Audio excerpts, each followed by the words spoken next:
আসসালামু আলাইকুম শিক্ষার্থীরা, আশা করি তোমরা সবাই ভালো আছো। আমি তোমাদের পড়াচ্ছি ফার্স্ট পার্টের অধ্যায় 5 কাজ, ক্ষমতা ও শক্তি। এখান থেকে কাজের পার্টটা আজকে আমরা শেষ টপিকসটা পড়ব। এই টপিকসটা পড়লে আমাদের কাজের পার্টটা শেষ হয়ে যাবে। এরপরে আমরা শুরু করব শক্তির পার্ট, তারপরে ক্ষমতার পার্টটা হচ্ছে সবচেয়ে ছোট, কাজ আর শক্তির পার্টটা একটু বড়। কাজের পার্টের লাস্ট টপিক হচ্ছে কাজ শক্তি উপপাদ্য, এবং খুব ইম্পর্ট্যান্ট টপিকস। কাজ শক্তির উপপাদ্যটা যে ব্যাখ্যা আছে তার চেয়েও ইম্পর্ট্যান্ট হচ্ছে তোমার জ্ঞানমূলকে কাজ শক্তি উপপাদ্যটি কি এটা আসে, এবং সৃজনশীলে এইটার সূত্রের ম্যাথগুলো আসে। কাজেই তোমরা এটা খুব ভালোভাবে করে ফেলবে। কাজ শক্তির উপপাদ্যটা কি? কাজ শক্তির উপপাদ্য হচ্ছে কোনো বস্তুর উপর প্রযুক্ত বল দ্বারা কৃত কাজ বস্তুটির গতিশক্তির পরিবর্তনের সমান। কোনো বস্তুর উপর প্রযুক্ত বল দ্বারা কৃত কাজ বস্তুটির গতিশক্তির পরিবর্তনের সমান। আবার দেখো, কোনো বস্তুর উপর প্রযুক্ত বল দ্বারা কৃত কাজ বস্তুটির গতিশক্তির পরিবর্তনের সমান। এবার আমরা এটার ব্যাখ্যাটা দেখি। ধরা যাক ভি নট বেগে গতিশীল এম ভরের কোনো বস্তুর উপর এফ বল ক্রিয়া করে, ফলে বস্তুটির শেষ বেগ হয় ভি, এবং ওই সময়ে বস্তুটি বলের দিকে এক্স দূরত্ব অতিক্রম করে। তাহলে বস্তুটার কাজের সূত্র হবে, আমরা জানি কাজ ইকুয়ালস টু বল ইন্টু সরণ, তাহলে এখানেও আমরা বলবো ডাব্লিউ ইকুয়ালস টু এফ এক্স। আবার নিউটনের গতি দ্বিতীয় সূত্র থেকে আমরা জানি এফ ইকুয়ালস টু হচ্ছে এম এ, তাহলে এই ভ্যালুটা যদি আমরা ডাব্লিউতে বসাই তাহলে আসে ডাব্লিউ equals to m a x. আবার গতি সমীকরণ থেকে আমরা জানি, গতিশের যে 4টা সমীকরণ আছে সেখান থেকে আমরা জানি V square equals to V naught square plus 2as। যেহেতু আমার লাগবে এ এক্স এর ভ্যালুটা, সো আমরা এই ভ্যালুটা বের করে নিব। তাহলে এ এক্স ইকুয়ালস টু আসে v square minus v not square divided by হচ্ছে 2। এখান থেকে আমরা ডাব্লিউ মানটা যদি ডাব্লিউতে যদি এই ভ্যালুটা বসিয়ে দিই তাহলে W equals to m into v square minus v not square divided by 2, বা half m v square minus half m v not square. এখন এই যে হাফ এম ভি স্কোয়ার এটা হচ্ছে গতিশক্তি। গতিশক্তিকে আমরা কে দ্বারা প্রকাশ করি? হাফ এম ভি স্কোয়ার হচ্ছে শেষ গতিশক্তি, আর half m v not square হচ্ছে আদি গতিশক্তি। শেষ গতিশক্তি হচ্ছে কে, আদি গতিশক্তি হচ্ছে কে নট। তাহলে আমরা বলতে পারি W equals to K minus K not. যেহেতু এই দুটো হচ্ছে গতিশক্তির পরিবর্তন, কাজে এই রেলটা কে। এবার আসি আমরা, এটা হচ্ছে ধ্রুব বলের ক্ষেত্রে গেল। এখন যদি আমাদের পরিবর্তনশীল বলের ক্ষেত্রে বলে, অর্থাৎ আমরা যে বলটা প্রয়োগ করেছি এফ, এটা যদি পরিবর্তনশীল হয় তাহলে কি হবে? পরিবর্তনশীল বলের ক্ষেত্রে আমরা কি বলতে পারি? পরিবর্তনশীল বলের ক্ষেত্রে আমরা বলবো বলটা হচ্ছে পরিবর্তনশীল, কাজে এখানে আমাকে ইন্টিগ্রেশন করতে হবে। ইন্টিগ্রেশন করে তারপরে এই বলটা বের করে নিতে হবে। বলের মান পরিবর্তনশীল ধরবো আমরা, কিন্তু এটা দিকটা ধরবো অপরিবর্তনশীল, অর্থাৎ দিকে চেঞ্জ হবে না, দিকটা অপরিবর্তনশীল, শুধু মানের চেঞ্জ হবে।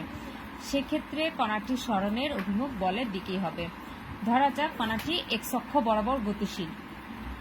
আবার আমরা ধরে নিই শুরুতে, অর্থাৎ বস্তুটির অবস্থান যখন এক্স নটে তখন তার বেগ হচ্ছে ভি নট, এবং শেষ অবস্থানে অর্থাৎ এক্স অবস্থানে বস্তুটির বেগ হচ্ছে ভি। এখন কণাটিকে এক্স নট অবস্থান থেকে এক্স অবস্থানে সরাতে প্রযুক্ত বল দ্বারা কৃত কাজ হবে W equals to integration of x not থেকে এক্স এফ ডি এক্স। দেখো W equals to integration of x not হচ্ছে আমার আদি আর এক্স হচ্ছে শেষ, এফ ডি এক্স। আবার ওই একই কথা নিউটনের গতিশক্তি থেকে আমরা পাই এফ ইকুয়ালস টু এম এ। এখন আমরা এটাকে ভাঙবো। এটাকে ভেঙে আমরা কি লিখতে পারি? এ হচ্ছে ত্বরণ ইকুয়ালস টু বেগ বাই সময়, এটা আমরা জানি। তাহলে a equals to dv by dt. আবার এটাকে যদি আরেকটু সাজিয়ে আমরা লিখি তাহলে লিখতে পারি d v by d x into d x divided by d t. এটা লেখার কারণ হলো, এটা দেখো তোমরা, এটা হচ্ছে সরণ বাই সময় বা দূরত্ব বাই সময়। আমরা জানি বেগ ইকুয়ালস টু দূরত্ব বাই সময়, কাজে এই পার্টটুকুর পরিবর্তে আমরা লিখতে পারি হচ্ছে বেগ। তাহলে এটার জন্য বেগ লিখবো, তাহলে ডিভি বাই ডিএক্স ইন্টু হচ্ছে ভি, তাহলে থাকে ভি ডিভি বাই ডিএক্স। এবার এই ভ্যালুটা আমরা এখানে বসাবো, তাহলে কি পাই? এফ ইকুয়ালস টু এম এ ছিল, এর পরিবর্তে ভি ডিভি বাই ডিএক্স। এবার তোমরা ডাব্লিউতে বসাও, ডাব্লিউ equals to integration of x not x m v d v d x into dx.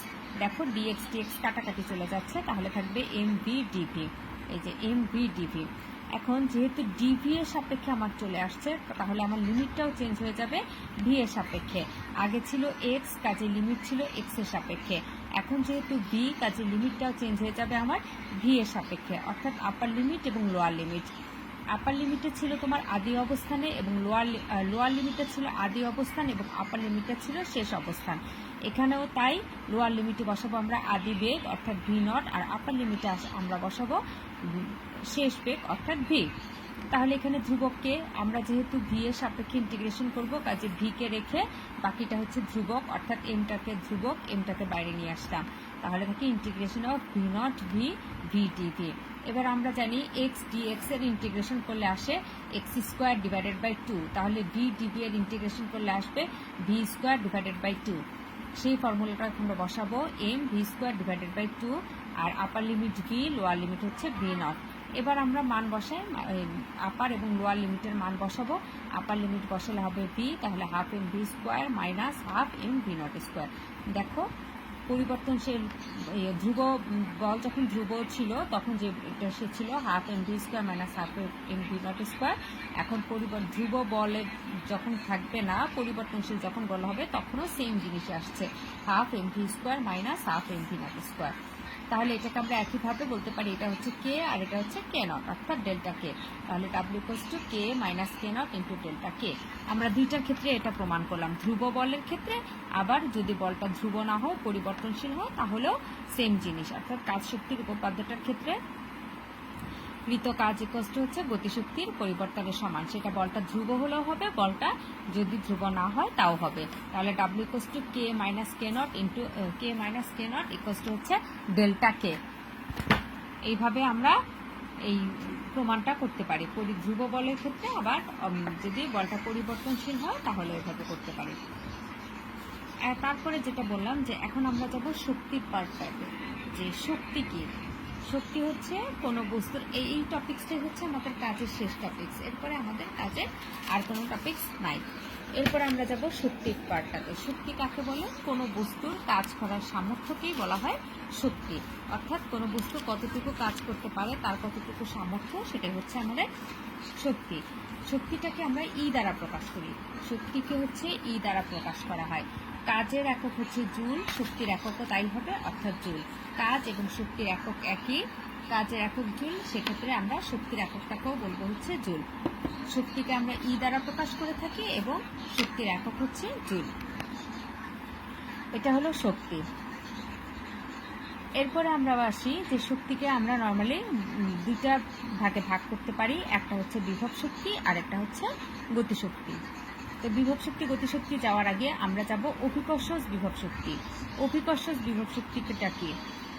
যখন এম ভরের কোনো বস্তুকে ভূপৃষ্ঠ থেকে এইচ উচ্চতায় উপরে উঠানো হয়, তখন অভিকর্ষ বলের বিরুদ্ধে যে কৃত কাজ, সেটাই হচ্ছে বস্তুতে সঞ্চিত বিভব শক্তির পরিমাণ।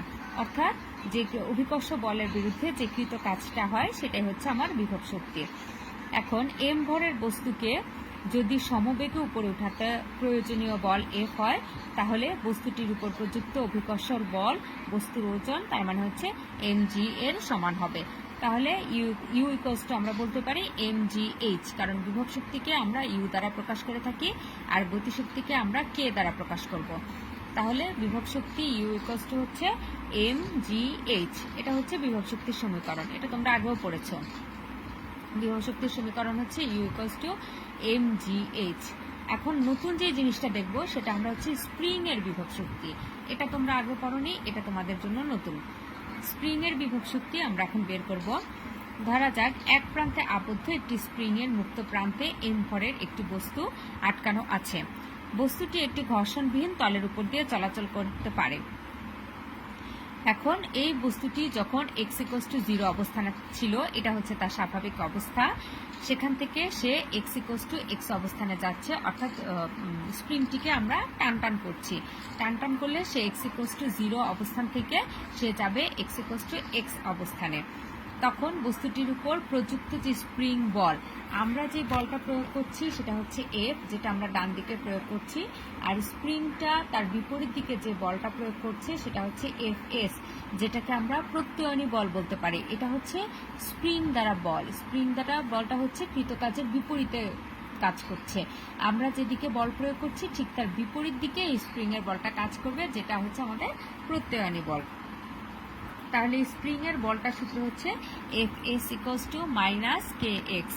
যেহেতু প্রযুক্ত বলের বিপরীত দিকে কাজ করে এজন্য এখানে একটা মাইনাস আসবে, অর্থাৎ F S equals to minus k x. আর আমরা যে বলটা প্রয়োগ করছি সেটা এই বলের সমান এবং বিপরীতমুখী হবে, তাহলে আমাদের যে প্রযুক্ত বল সেটা হবে F equals to K x. যেহেতু স্প্রিং এর বলটা হচ্ছে F equals to F S equals to minus k x, তাহলে আমাদের যে বল সেটা হবে F equals to K x.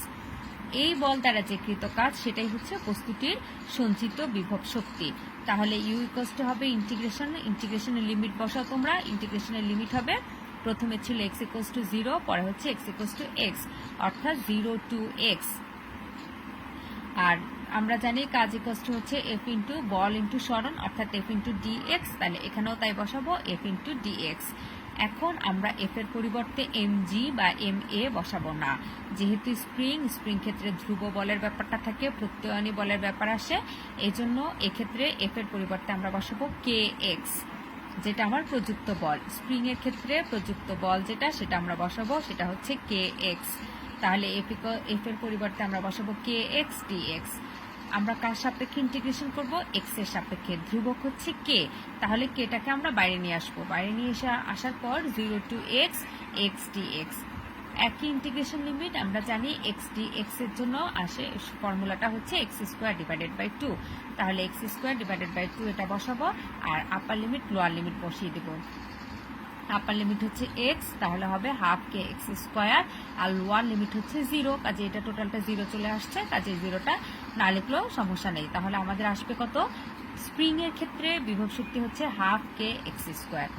খেয়াল করো, কোনো একটা বস্তুকে যদি আমরা ভূপৃষ্ঠ থেকে উপরের দিকে ছুঁড়ে মারি তাহলে তার বিভব শক্তি হবে u equals to m g h, কিন্তু স্প্রিং এর ক্ষেত্রে বিভব শক্তির রাশিমালাটা ভিন্ন। স্প্রিং এর ক্ষেত্রে বিভব শক্তির রাশিমালা হবে u equals to half k x square. এখানে কে হচ্ছে স্প্রিং ধ্রুবক, আর এ হচ্ছে সরণ, মানে কতটুকু স্প্রিংটা সরে গেল। তো এই সূত্রগুলো আমাদের মনে রাখতে হবে। এটা আসলাম আমরা হচ্ছে স্প্রিং এর বিভব শক্তি, নর্মাল বস্তুর ক্ষেত্রে বিভব শক্তি আর স্প্রিং এর ক্ষেত্রে বিভব শক্তি। এরপরে আমরা দুই প্রকার বল পড়ব। বলকে আমরা দুই ভাগে ভাগ করতে পারি, একটা হচ্ছে সংরক্ষণশীল বল আর একটা হচ্ছে অসংরক্ষণশীল বল। বল হচ্ছে দুই প্রকার, একটা সংরক্ষণশীল বল আর একটা হলো অসংরক্ষণশীল বল। সংরক্ষণশীল বলটা কি? সংরক্ষণশীল নামটা থেকে বোঝা যায় যে যেটাকে সংরক্ষণ করা যায়, তার মানে ব্যাক করে আমরা আবার ফিরে পাবো, সেটা হচ্ছে সংরক্ষণশীল বল। তাহলে সংরক্ষণশীল বল হবে কোনো কণা একটি পূর্ণ চক্র সম্পন্ন করে তার আদি অবস্থানে ফিরে আসলে কণাটির উপর যে বল দ্বারা সম্পাদিত কাজের পরিমাণ শূন্য হয় সেই বলকে সংরক্ষণশীল বল বলে। আবার দেখো তোমরা, কোনো কণা একটি পূর্ণ চক্র সম্পন্ন করে তার আদি অবস্থানে ফিরে আসলে কণাটির উপর যে বল দ্বারা সম্পাদিত কাজের পরিমাণ শূন্য হয় সেই বলটাকে আমরা বলবো সংরক্ষণশীল বল। একটা কণা যদি একটা বিন্দু থেকে অন্য বিন্দুতে যাওয়ার সময় কোনো একটা বল দ্বারা তার কৃত কাজটা যদি ধনাত্মক হয়, তাহলে দ্বিতীয় বিন্দু থেকে সে যখন আবার প্রথম বিন্দুতে ব্যাক করে ফিরে আসবে তখন ওই কৃত কাজটা পূর্বের কাজের সমান হবে, কিন্তু ঋণাত্মক হবে। তাহলে একটা ধনাত্মক এবং একটা ঋণাত্মক, তাহলেই একটা টোটাল সার্কেল বা টোটাল একটা চক্র সম্পন্ন হবে, যেখানে মোট কাজটা হবে শূন্য। এই ধরনের বলকেই আমরা বলবো সংরক্ষণশীল বল। যেমন উদাহরণ হিসেবে আমরা বলতে পারি অভিকর্ষ বল। অভিকর্ষ বল হচ্ছে এক ধরনের সংরক্ষণশীল বল। কেন অভিকর্ষ বলকে আমরা সংরক্ষণশীল বলি তার একটু ব্যাখ্যা দেই। দেখো, এখন আমরা ধরো কোনো একটা বস্তুকে অভিকর্ষ বলের বিরুদ্ধে খাড়া উপরের দিকে যদি নিক্ষেপ করি তাহলে কি হবে? এটি সর্বোচ্চ উচ্চতায় উঠে তারপরে পুনরায় আবার ঠিকই আমাদের হাতে ফিরে আসবে বা ভূমিতে ফিরে আসবে। এক্ষেত্রে বস্তুটি আমার ছুঁড়ে মারা বা নিক্ষিপ্তর যে পজিশন, সেখান থেকে সে পুনরায় আবার সেই পর্যায়ে ফিরে আসা, এটা হচ্ছে একটা পূর্ণ চক্র। এই পূর্ণ চক্রে কণাটির অভিকর্ষ বলে সম্পাদিত কাজের পরিমাণ হচ্ছে 0। এখন যদি ধরো বস্তুটার ভর m হয়, m ভরের একটি বস্তুকে ভূপৃষ্ঠের ধরো এ বিন্দু থেকে, আমি যে চিত্রটা এঁকেছি এটা খেয়াল করো, যে m ভরের একটি বস্তুকে ভূপৃষ্ঠের এ বিন্দু থেকে এই উচ্চতাটা হচ্ছে h, এই ভূমি থেকে এই বি বিন্দুর উচ্চতা হচ্ছে h। তাহলে কোনো একটা বস্তুকে যদি আমরা m ভরের একটা বস্তুকে এ বিন্দু থেকে যদি h উচ্চতায় বি বিন্দুতে উঠাতে চাই, তাহলে অভিকর্ষ বলের বিরুদ্ধে আমার যে কৃত কাজ সেটা হবে mgh। এখন বস্তুটাকে যে পথে উঠানো হোক না কেন, দেখো আমি বিভিন্ন পথ এঁকেছি, বিভিন্ন পথে উঠানো যায়। একটা হচ্ছে এ বি বরাবর সে স্ট্রেট লাইন যেতে পারে, তারপরে এভাবে ঘুরেও সে বি বিন্দুতে যেতে পারে, আবার এভাবে ঘুরেও সে বি বিন্দুতে যেতে পারে, এরপরে আবার এভাবে ঘুরে এভাবে বিভিন্ন আঁকা বাঁকা পথেও কিন্তু সে বি বিন্দুতে যাবে, তারপরে বি বিন্দু থেকে তারপর সে আবার এ বিন্দুতে ফিরে আসবে। যে পথেই সে যাক না কেন, আমি যে এতগুলো পথ এঁকেছি তার যে পথে সে যাক না কেন, সে আবার ঘুরে ব্যাক করে আবার প্রথম বিন্দুতে ফিরে আসবে। এইরকম আরো, এই জন্য এই ধরনের বলকে আমরা বলে থাকি সংরক্ষণশীল বল। এই বল কেবলমাত্র বিন্দু দুটির অবস্থানের উপর নির্ভরশীল, কণাটির গতিপথের উপর নির্ভরশীল নয়। কিভাবে কণাটা গেল সেটার উপর ডিপেন্ড করে না, কিন্তু কোন কণা থেকে কোন কণায় যাবে এই দুটো অবস্থানের উপর নির্ভর করে। অভিকর্ষ বল একটা সংরক্ষণশীল বল। এরকম আরো কয়েকটি বলের উদাহরণ দেই, যেমন তড়িৎ বল, চৌম্বক বল, একটা আদর্শ স্প্রিং এর বল, এগুলো সবই হচ্ছে আমার সংরক্ষণশীল বল। এবার আমরা আসি অসংরক্ষণশীল বলে। অসংরক্ষণশীল বলের সংজ্ঞাটা তাহলে কি হবে? কোনো কণা একটি পূর্ণ চক্র সম্পন্ন করে তার আদি অবস্থানে ফিরে আসলে কণাটির উপর যে বল দ্বারা সম্পাদিত কাজের পরিমাণ 0 হয় না, সেই বলকে অসংরক্ষণশীল বলে। আবার বলি, কোনো কণা একটি পূর্ণ চক্র সম্পন্ন করে তার আদি অবস্থানে ফিরে আসলে কণাটির উপর যে বল দ্বারা সম্পাদিত কাজের পরিমাণ 0 হয় না, সেই বলকে আমরা অসংরক্ষণশীল বল বলি। এই বলের একটা উদাহরণ দিই, যেমন ঘর্ষণ বল। ঘর্ষণ বল কেন অসংরক্ষণশীল বল? কারণ আমরা জানি ঘর্ষণ বল সবসময় গতির বিরুদ্ধে ক্রিয়া করবে, অর্থাৎ যেদিকে বস্তুটা যাবে সবসময় তার গতির বিরুদ্ধে ঘর্ষণ বলটা কাজ করে। এ কারণে একটা পূর্ণ চক্রের প্রতিটি অংশে ঘর্ষণ বল দ্বারা কাজ হচ্ছে ঋণাত্মক, কারণ বস্তুটা যেদিকে যাচ্ছে ঘর্ষণ বলটা হচ্ছে তার বিপরীত দিকে কাজ করছে। এ কারণে প্রত্যেকটা অংশে তার কৃত কাজ যেটা সেটা হচ্ছে ঋণাত্মক। ফলে একটি পূর্ণ চক্রে ঘর্ষণ বল দ্বারা সম্পাদিত কাজের পরিমাণ কখনোই 0 হতে পারে না। আবার ঘর্ষণ বলের ক্ষেত্রে দুটি নির্দিষ্ট বিন্দুর মধ্যে সম্পন্ন কাজের পরিমাণটা কণাটির গতিপথের উপর নির্ভর করে। কারণ কি, দেখো, একটা অমসৃণ টেবিলের উপর যে কোনো দুটি বিন্দু সংযোগকারী ভিন্ন ভিন্ন পথে একটা বস্তুকে যদি তুমি ঠেলে নিয়ে যাও, তাহলে সেক্ষেত্রে তোমার অতিক্রান্ত দূরত্বের পরিবর্তন হয়, ফলে ঘর্ষণ বল দ্বারা সম্পন্ন কাজের পরিমাণও পরিবর্তিত হয়, অর্থাৎ কখনোই কাজটা 0 হবে না। এই জন্যই এটাকে আমরা বলবো অসংরক্ষণশীল বল। এরকম যদি আমরা আরো কয়েকটা বলের উদাহরণ দিই, তাহলে যেমন সান্দ্র বল, সবল ও দুর্বল নিউক্লিয় বল, এগুলো হচ্ছে অসংরক্ষণশীল বল। তাহলে সংরক্ষণশীল বল কি কি? অভিকর্ষ বল, তারপরে তড়িৎ বল, চৌম্বক বল, একটা আদর্শ স্প্রিং এর বল, এগুলো হচ্ছে আমার সংরক্ষণশীল বল। আর অসংরক্ষণশীল বল হচ্ছে ঘর্ষণ বল, সান্দ্র বল, সবল ও দুর্বল নিউক্লিয় বল, এসব কিছু হচ্ছে আমাদের অসংরক্ষণশীল বল। এই দুইটা বল নিয়ে আমরা আলোচনা করব, বলের আর টপিকস এখানে আমরা পড়ব না। এরপরে আমি তোমাদেরকে বিভব শক্তি সমীকরণ পড়িয়েছি। গতিশক্তি সমীকরণটা হচ্ছে k = ½ mv²। এরপরে পরবর্তী লেকচারে আমরা যাব যে শক্তির নিত্যতা সূত্র বা সংরক্ষণশীলতা সূত্র। এই নিত্যতা সূত্র বা সংরক্ষণশীলতা সূত্রের জন্য আমাকে বিভব শক্তি এবং গতিশক্তির রাশিমালাটা লাগবে। তাহলে বিভব শক্তির রাশিমালা হচ্ছে U = mgh, আর গতিশক্তির রাশিমালাটা হচ্ছে k = ½ mv²। এই দুইটা সমীকরণ মনে রাখবে, কারণ এই দুইটা সমীকরণ দিয়েই আমরা শক্তির নিত্যতা সূত্র বা সংরক্ষণশীলতার নীতি যেটা সেটা করব, এবং এটা বিভিন্ন গতির ক্ষেত্রে পড়তে হবে।